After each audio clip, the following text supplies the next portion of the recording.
Comment détruire l'armée la plus puissante que le monde antique ait jamais connue? Il ne s'agissait pas de forces supérieures, ni de meilleures armes. Il n'y avait ni murs, ni forteresses. La destruction fut l'œuvre d'une forêt, d'une tempête et de la trahison magnifique et glaciale d'un seul homme. En septembre 9, après Jésus-Christ, environ 20 000 soldats romains ont marché dans les arbres. Cela se passait quelque part dans la nature dense et humide de ce qui est aujourd'hui le nord de l'Allemagne. Ils ne sont jamais revenus. 3 légions entières ont cessé d'exister. Il s'agissait de la 17e, de la 18e et de la 19e. Elles n'ont pas été vaincues. Elles n'ont pas été dispersées, mais anéanties. Leurs aigles furent arrachés des mains d'hommes mourants. Ces étendards dorés sacrés n'auraient jamais été rendus par un commandant romain qui se respecte. Ils furent emportés comme trophées dans l'obscurité.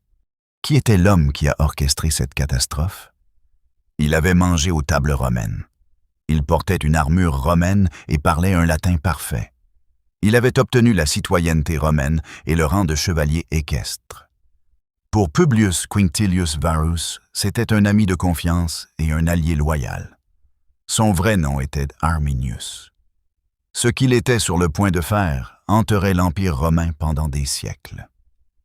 Les Romains ne l'ont jamais vu venir, même quand quelqu'un les avait prévenus. Pour comprendre comment cela fut possible, il faut savoir à quoi ressemblait Rome en l'automne 9 après Jésus-Christ. Ce n'était pas un empire en difficulté ou incertain. Il ne tâtonnait pas sur la carte. Sous l'empereur Auguste, Rome avait conquis la Gaule. Ce territoire correspondait à la France actuelle. Jules César mena ses brutales campagnes entre 58 et 50 avant Jésus-Christ. Les Romains avaient pénétré en Grande-Bretagne. Ils avaient également absorbé l'Espagne, l'Afrique du Nord, l'Égypte, les Balkans et une grande partie du Moyen-Orient. Les légions romaines étaient les troupes de choc de l'Antiquité. Elles étaient disciplinées, lourdement blindées et terriblement efficaces en bataille rangée. Elles étaient soutenues par la machine logistique la plus sophistiquée jamais produite par le monde antique. Une seule légion romaine comptait entre 5 000 et 6 000 soldats. Cela n'incluait pas les unités de cavalerie et les cohortes auxiliaires qui l'accompagnaient. Ces soldats professionnels s'entraînaient constamment. Ils fortifiaient chaque camp où ils dormaient. Ils combattaient dans des formations imbriquées. Ces formations avaient écrasé toutes les grandes armées qu'ils avaient affrontées pendant 3 générations. Pourtant, l'appétit de Rome pour le territoire n'était pas satisfait. À la fin du 1er siècle avant Jésus-Christ, le Rhin formait une frontière approximative. Elle séparait le monde romanisé de la nature germanique à l'est. Les tribus germaniques occupaient un vaste territoire densément boisé. Les commandants romains l'avaient convoité avec avidité pendant des années.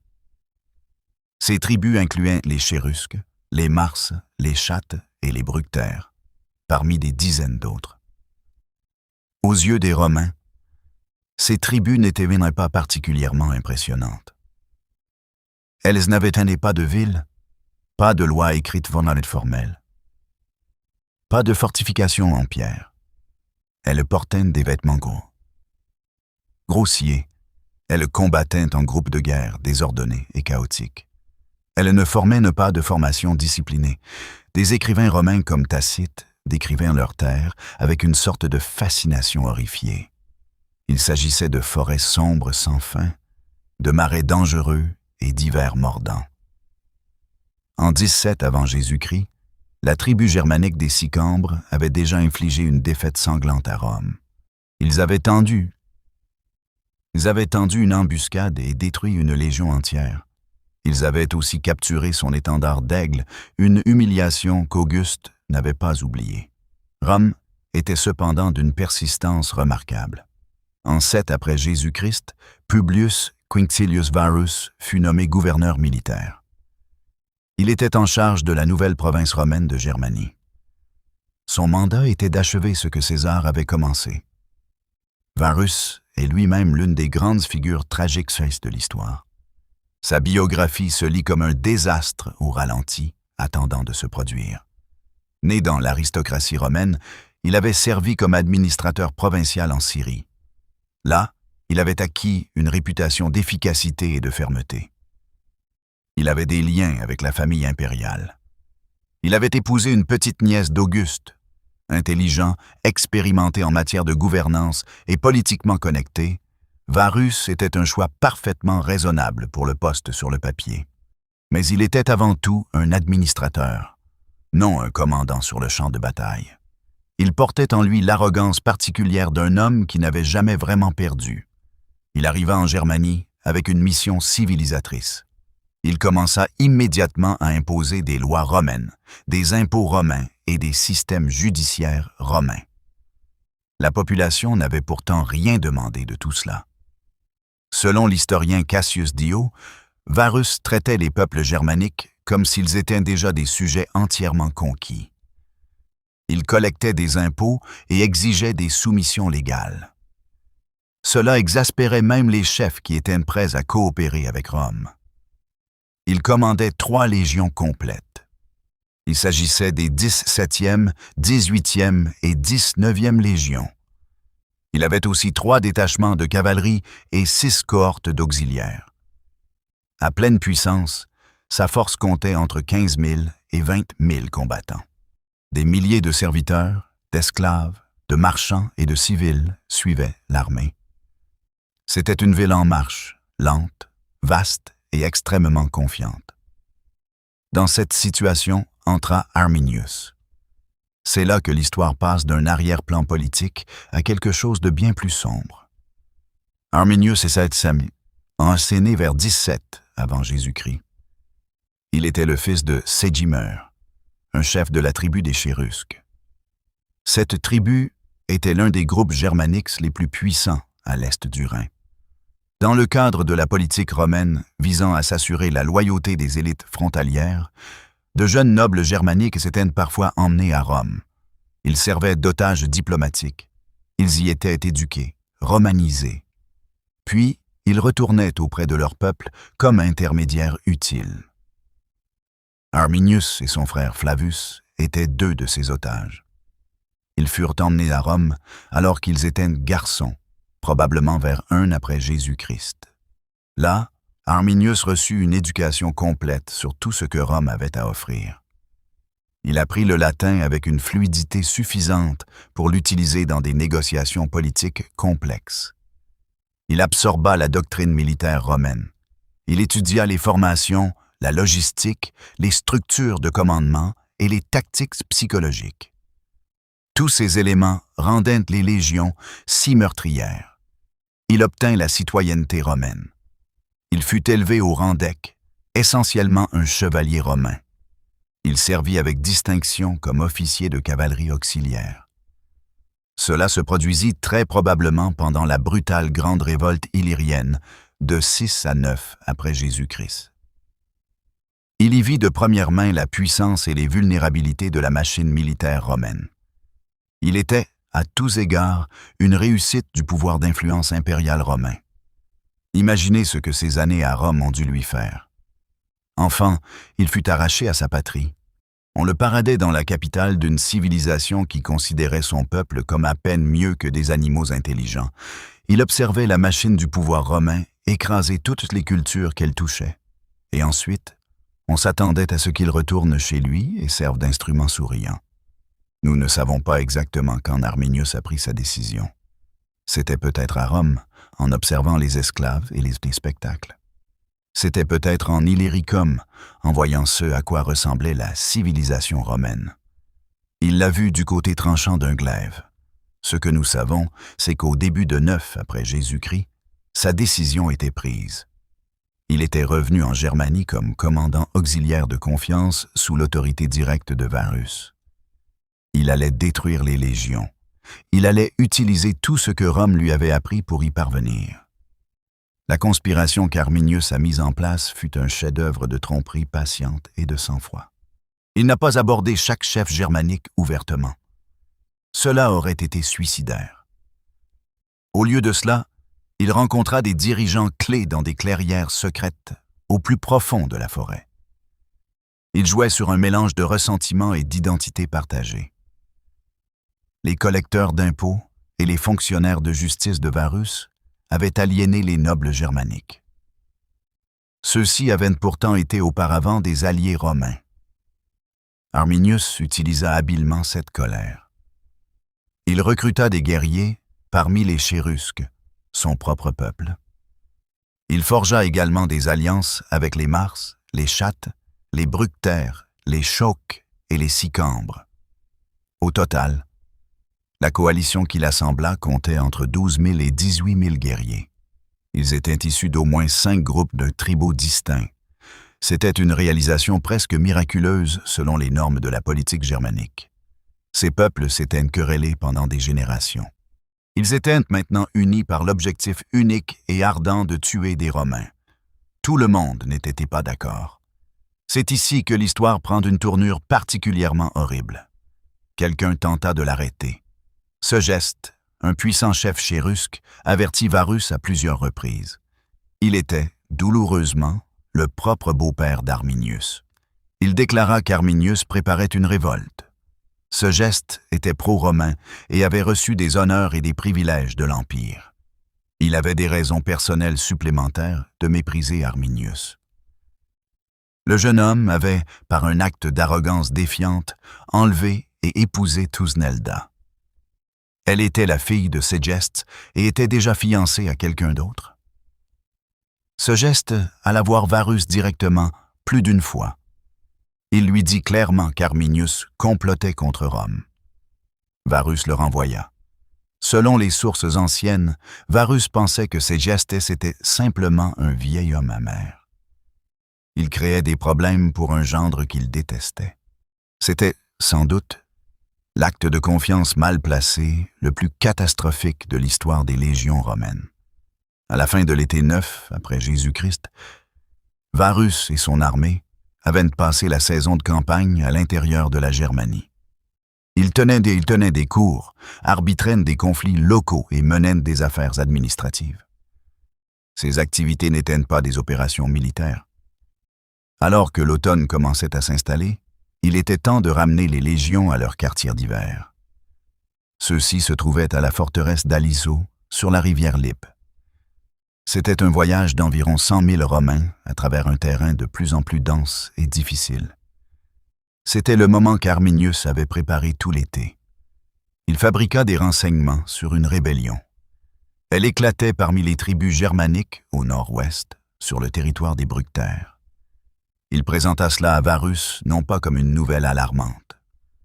Il la décrivit plutôt comme une nuisance gérable.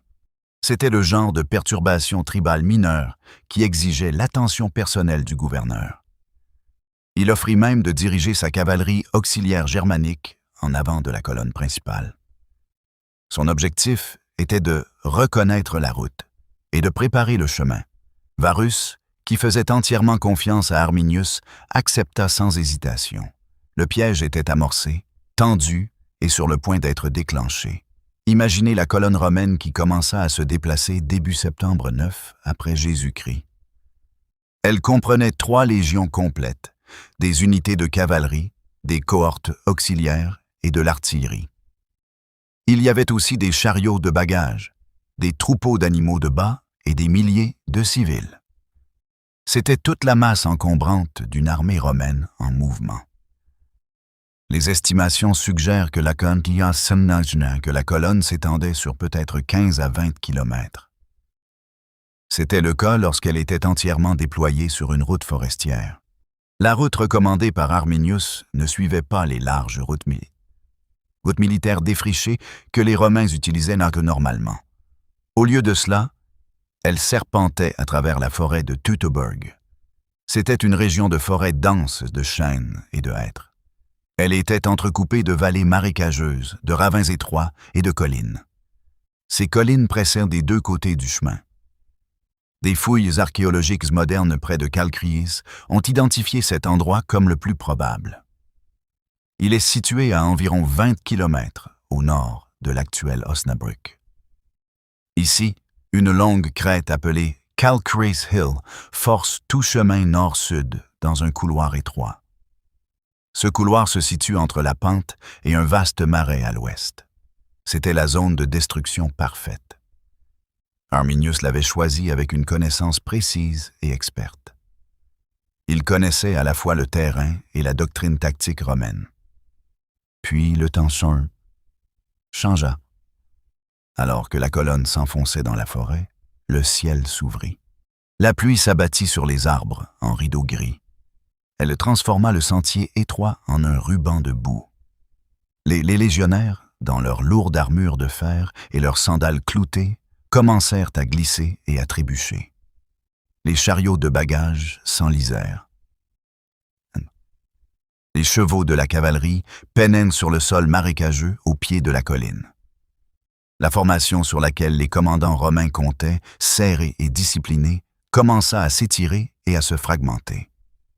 Les hommes s'étalèrent pour tenter de contourner les obstacles.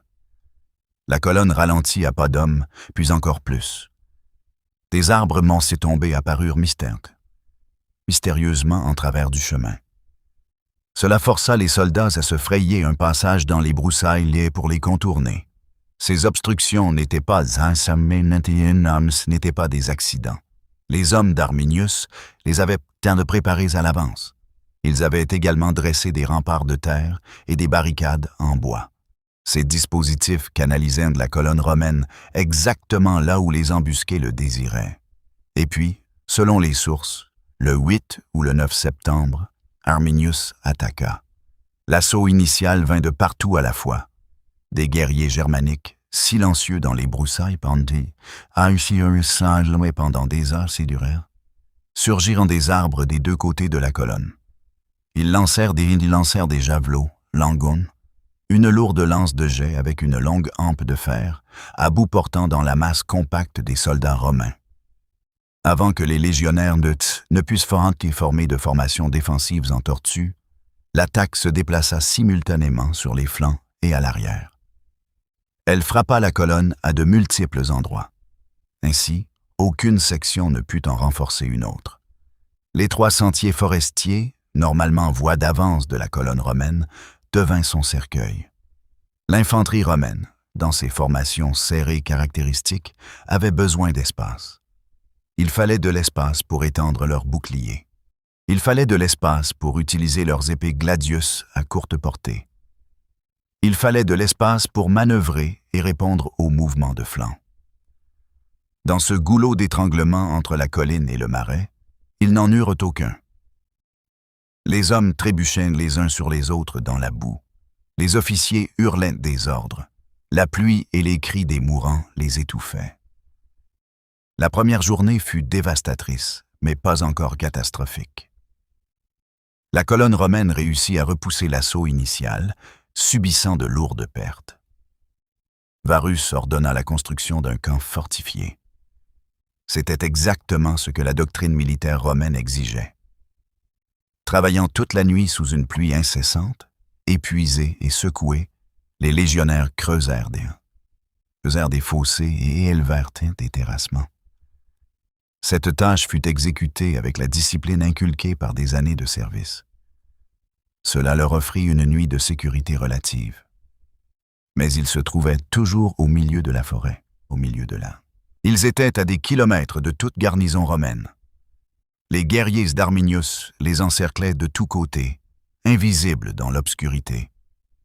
Ils battaient des tambours et hurlaient des cris de guerre pour empêcher les Romains de dormir. La deuxième journée ramena la colonne en marche à découvert. Une fois de plus, les guerriers germaniques frappèrent avec une férocité encore plus grande cette fois-ci. Les attaques n'étaient pas des charges aléatoires, mais coordonnées. Elles frappaient les sections les plus vulnérables de la colonne, là où le terrain provoquait la fragmentation. Lorsqu'une section de la colonne tenta de se déplacer plus vite pour échapper au terrain de la mort, les guerriers coururent simplement à côté à travers les arbres.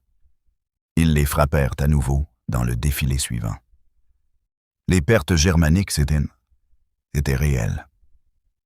Il y eut peut-être de 3000 à 4000 tués et blessés sur les 3 jours.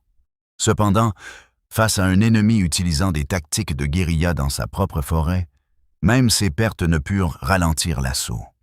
Une charge de cavalerie romaine, normalement une arme dévastatrice capable de briser toute ligne d'infanterie, s'avéra presque inutile dans les broussailles denses. Les chevaux étaient incapables de prendre de la vitesse ou de maintenir leur formation. Les cavaliers furent fauchés par des volées de javelots avant de pouvoir se rapprocher. C'est au cours de la deuxième journée que la cohésion de l'armée commença à se défaire réellement. Les unités qui ne pouvaient plus voir leurs cohortes voisines commencèrent à agir de manière indépendante. Certaines avançaient, d'autres reculaient, créant des brèches fatales dans la colonne. La panique, cette maladie des champs de bataille la plus contagieuse, commença à se propager des flancs vers l'intérieur. Et là, piégé dans ce cauchemar de boue, de sang et de crise, se trouvait Varus lui-même. Il était entouré de ses officiers, observant la ruine de tout ce qu'il avait construit. Il comprit enfin ce que Ségeste avait tenté de lui dire. La troisième journée fut l'anéantissement. Ce qui restait des 3 légions, maintenant brisées en fragments, à court de javelots, leurs blessés ralentissant chaque mouvement, fut pris dans un dernier terrain de la mort près de la base de la colline de Calchraise. Les guerriers d'Arabas et d'Arminius, désormais ouvertement exultants, se refermèrent de toute tentation, fermèrent de toutes parts. Les unités auxiliaires romaines, beaucoup étant germaniques elles-mêmes, furent défections ou furent massacrées. Les aigles légionnaires, objets les plus sacrés du monde militaire romain, furent arrachés à leur porte-enseigne et emportés comme trophées. Les officiers, et les centurions supérieurs qui avaient survécu à ce cauchemar de 3 jours, tombèrent sur leurs propres épées. Ils préféraient cela à être pris vivants, une miséricorde étant donnée ce qui attendait les prisonniers romains. Publius Quinctilius Varus, le gouverneur d'une province qui avait cessé d'exister, enfonça son épée dans son propre ventre et la tourna. Selon Cassius Dio, son corps fut ensuite partiellement brûlé par ses propres hommes pour empêcher sa capture. Cependant, des guerriers germaniques le trouvèrent finalement et lui coupèrent la tête. Arminius l'envoya non pas comme un avertissement à Rome, mais comme une offre d'alliance à Maroboduus, roi des Marcomans. Maroboduus, ne voulant sagement aucune part de ce qui allait suivre, l'envoya à Rome pour l'inhumation. Les corps des morts furent laissés là où ils étaient tombés. Des années plus tard, en l'an 15 après Jésus-Christ, Germanicus ramena enfin les forces romaines à travers la forêt de Teutoburg. C'était pour une campagne punitive. Ses soldats y découvrirent encore les os, blanchis et éparpillés. Ils gisaient dans la boue. Et les feuilles, des crânes avaient été cloués aux arbres. Les vestiges d'autels aux dieux germaniques, construits avec de l'équipement romain, étaient encore visibles. Tacite, qui relata le récit de Germanicus, décrivit la scène avec une horreur à peine contenue. Il y avait des os blanchis, des fragments d'armes et d'armures rouillant dans les broussailles, les restes de chevaux. Partout, des preuves des exécutions et des sacrifices ayant suivi la bataille. Ces Romains, qui avaient été pris vivants, peut-être plusieurs milliers, y compris des officiers, furent soit sacrifiés aux dieux germaniques lors de rituels élaborés, soit réduits en esclavage pendant des décennies, soit retenus contre rançon. Incroyablement, certains prisonniers romains de la bataille étaient encore en vie 40 ans plus tard. Ils furent retrouvés et libérés par les forces romaines menant des opérations dans la région, vers l'an 50 après Jésus-Christ. Lorsque la nouvelle atteignit Rome, elle fut ressentie comme un coup physique. L'historien Suétone rapporte que l'empereur Auguste, apprenant la destruction des 3 légions, entra dans un état de détresse prolongée. Il refusa de se raser ou de se couper les cheveux pendant des mois. Il se cognait périodiquement la tête contre les murs de son palais. Il s'écria dans une phrase qui a résonné à travers les siècles, demandant à Quintilius Varus de lui rendre ses légions. Les 17e, 18e et 19e légions ne furent jamais reconstituées. Leurs numéros ne furent jamais ne furent jamais attribués à de nouvelles unités. C'était une superstition, ou peut-être une reconnaissance plus profonde, que ces numéros avaient été maudits. Rome commença immédiatement à renforcer ses défenses le long du Rhin. Elle abandonna tout projet à court terme d'expansion plus à l'est du fleuve. L'ensemble du projet visant à faire de la Germanie une province romaine, avec ses routes, ses centres administratifs, son système fiscal et son ambition, fut abandonné. Ce n'était pas temporaire. C'était pour toujours. Les Romains n'acceptèrent pas simplement cette humiliation sans réagir. En l'an 14 après Jésus-Christ, immédiatement après la mort d'Auguste et la prise de pouvoir par son héritier Tibère, le jeune général Germanicus, neveu et fils adoptif de Tibère, lança la première de plusieurs campagnes punitives à travers le Rhin. Germanicus était tout ce que Varus n'était pas. C'était un commandant de champ de bataille né, agressif et rapide. Il avait un don pour lire le terrain et la psychologie de l'ennemi. Il attaqua la tribu des Mars lors d'un raid hivernal surprise. Il tua des milliers d'hommes et récupéra l'un des 3 aigles de Légion perdue. En l'an 15 après Jésus-Christ, il s'avança plus profondément en territoire germanique. Il affronta Arminius dans une confrontation brutale lors de la bataille de Pontes-Longy. Il parvint à atteindre le site du désastre de Teutoburg, où ses soldats enterrèrent les os qu'ils purent trouver. Il captura également Thusnelda, l'épouse enceinte d'Arminius. Ce fut un coup personnel et politique porté à Arminius. Puis, il la fit parader à Rome comme un trophée. En l'an 16 après Jésus-Christ, Germanicus livra 2 engagements majeurs directement contre Arminius. Le premier eut lieu à Edistaviso, sur la rivière Weser, où les Romains en terrain découvert eurent enfin l'avantage du terrain. Ils remportèrent une victoire tactique significative.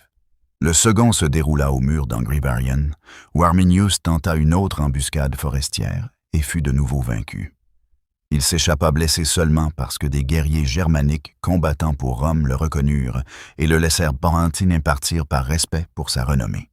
Voici la dure réalité que Tibère comprit clairement. La fierté romaine ne voulait pas l'admettre. Même après 2 ans de campagne, 3 légions de vengeance infligées et 2 aigles récupérés, la résistance germanique n'était pas brisée. Arminius ne pouvait être acculé et détruit. La forêt engloutissait les armées romaines. Le coût en hommes et en trésors pour occuper en permanence les territoires. Germanique, à l'est du Rhin, était, selon les calculs de Tibère, supérieur à tout retour possible. En l'an 17 après Jésus-Christ, il rappela Germanicus à Rome. Il lui offrit un défilé triomphal. Il établit discrètement le Rhin comme frontière orientale permanente de l'Empire.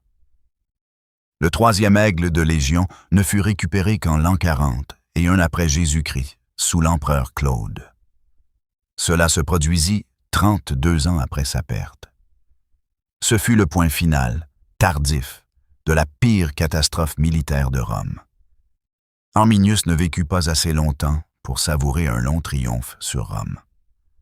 Dans les années qui suivirent de la forêt de Teutoburg, il tenta de consolider sa position parmi les tribus germaniques. Cependant, les qualités mêmes qui l'avaient rendu efficace en tant que leader révolutionnaire le rendirent dangereux en tant que dirigeant en temps de paix. Il avait unifié des peuples qui préféraient rester divisés. Il avait exercé une autorité que la coutume germanique ne lui accordait pas. Il commença à afficher les habitudes d'un roi. La culture tribale germanique avait une hostilité profondément enracinée, presque viscérale, à l'idée de royauté. Sa propre famille, cousins, parents, hommes ayant combattu à ses côtés dans la forêt de Teutoburg, vint à le considérer comme une menace pour l'ordre tribal. Cet ordre était plus précieux que la domination romaine à leurs yeux. En l'an 21 après Jésus-Christ, 12 ans après son plus grand triomphe, Arminius fut empoisonné et tué par des membres de sa propre famille. Il avait environ 37 ans.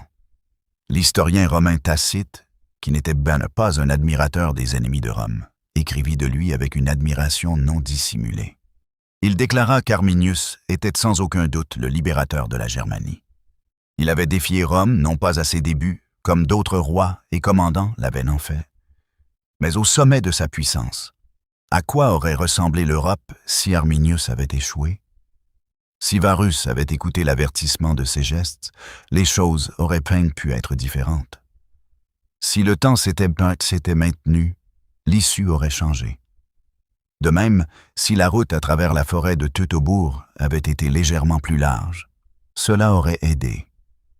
Si la colonne romaine avait maintenu sa formation et rencontré les guerriers germaniques en terrain découvert, le résultat aurait été très différent. La victoire de 3 légions romaines sur une confédération tribale germanique aurait signifié la consolidation d'une province romaine jusqu'au fleuve Elbe. Les tribus germaniques auraient été romanisées au cours des générations suivantes. Les Gaulois l'avaient été avant elles. Elles auraient appris le latin et construit des villes. Elles auraient abandonné leurs identités tribales au profit de la citoyenneté romaine. La frontière entre le monde latinophone et tout ce qui se trouvait à l'est n'aurait pas été tracée au Rhin. Elle leur aurait été 300 kilomètres plus à l'est. Les tribus germaniques ont finalement saccagé Rome au 5e siècle après Jésus-Christ. Elles ont brisé l'Empire d'Occident. Elles ont également préparé le terrain pour le Moyen Âge européen. Ces tribus auraient pu n'exister que comme soldats auxiliaires romains. Leur spécificité culturelle se serait dissoute dans l'acide universel de la civilisation impériale. La langue que nous appelons aujourd'hui l'allemand aurait pu disparaître. De même pour les traditions politiques associées à la culture germanique. Le concept même d'une identité européenne non romaine aurait pu s'effacer. Tout cela aurait été anéanti dans la boue et la pluie d'un mois de septembre, qui a tourné différemment. Au lieu de cela, 3 légions sont mortes dans une forêt.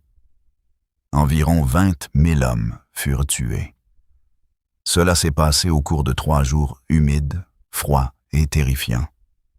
Ces jours se déroulèrent le long d'une crête étroite. Ce lieu correspond aujourd'hui à la Basse-Saxe. Leurs os restèrent sans sépulture pendant des années. Les oiseaux et les animaux de la forêt les déchiquetèrent. La civilisation romaine recula alors devant les arbres sombres de l'Est. Elle ne tenta plus jamais de s'y aventurer. Le Rhin devint un mur. Ce n'était pas un mur de pierre, mais un mur de mémoire et de peur. C'était aussi un mur de prudence institutionnelle. C'est une prudence qu'un empire développe après avoir perdu une armée entière. Cette perte fut infligée par un homme qu'il avait pourtant cru loyal. De l'autre côté de ce mur, la Germanie demeura la Germanie. Elle était sauvage, fragmentée et imprenable. Ces tribus se combattaient entre elles. Elles effectuaient parfois des raids sur la frontière romaine. Mais elles restaient toujours libres. La bataille de Teutobourg n'a pas seulement tué 20 000 soldats romains. Elle a aussi tué la Germanie romaine avant sa naissance. En agissant ainsi, elle a façonné toute l'histoire ultérieure de la civilisation européenne. Chaque fois que vous regardez une carte de l'Europe, vous pouvez observer une division culturelle et linguistique. Cette division se situe entre les langues romanes et les langues germaniques. Elle suit approximativement les fleuves Rhin et Danube. Vous contemplez alors le fantôme du piège d'Arminius. L'homme lui-même n'a jamais reçu de monument de son propre peuple. L'énorme statue en bronze d'Hermann se dresse aujourd'hui dans la forêt de Teutobourg, près de Detmold. Hermann est le nom allemand d'Arminius. Cette statue n'a pas été érigée par d'anciens chefs germaniques. Elle l'a été par des nationalistes allemands en 1875. C'était passé près de 2000 ans après sa mort. Elle symbolisait l'identité nationale dans une Allemagne nouvellement unifiée. Dans la mort, il est devenu ce qu'il n'aurait jamais pu être de son vivant. Il fut un symbole unificateur. Les Romains, ses ennemis, l'ont sans doute mieux compris que son propre peuple. Tacite a reconnu en Arminius quelque chose de réellement dangereux. Ce danger ne concernait pas seulement Rome. Il menaçait l'idée même que le pouvoir l'emporte toujours. Il menaçait aussi l'idée que l'organisation vainque toujours le chaos. Enfin, il menaçait que la civilisation absorbe toujours la nature sauvage. Parfois, la forêt riposte. Parfois, l'homme en qui vous avez le plus confiance est celui qui vous détruit. Parfois, 20 000 soldats entrent dans les arbres. Aucun d'entre eux n'en ressort. C'est l'histoire de la forêt de Teutobourg. Ce n'est pas seulement une bataille, mais une blessure pour Rome. Cette blessure n'a jamais vraiment guéri. Elle fut infligée par un homme entièrement formé par Rome. Cet homme a utilisé tout ce que Rome lui avait donné. Il a veillé à ce que Rome ne puisse jamais posséder le monde qu'elle désirait. Merci beaucoup d'avoir regardé jusqu'à la fin. Si vous êtes arrivé jusqu'ici, vous êtes exactement le genre d'amateur d'histoire. C'est pour vous que cette chaîne existe. Si cette histoire de trahison, d'embuscade et des limites du pouvoir impérial vous a touché différemment, cliquez sur le bouton « J'aime ». Voyons si nous pouvons atteindre 1000 j'aime dans les 24 prochaines heures. Cela indique à l'algorithme que l'histoire sombre et sérieuse mérite un public. Abonnez-vous si ce n'est pas déjà fait. Laissez un commentaire ci-dessous. Dites-moi quelle bataille ou quel événement historique vous souhaitez voir abordé ensuite. Il existe des histoires de cette seule période. Les campagnes de Germanicus en font partie. La chute de Carthage et les guerres eudacées méritant leurs propres analyses approfondies. Je lis chaque commentaire. Rendez-vous dans la prochaine vidéo.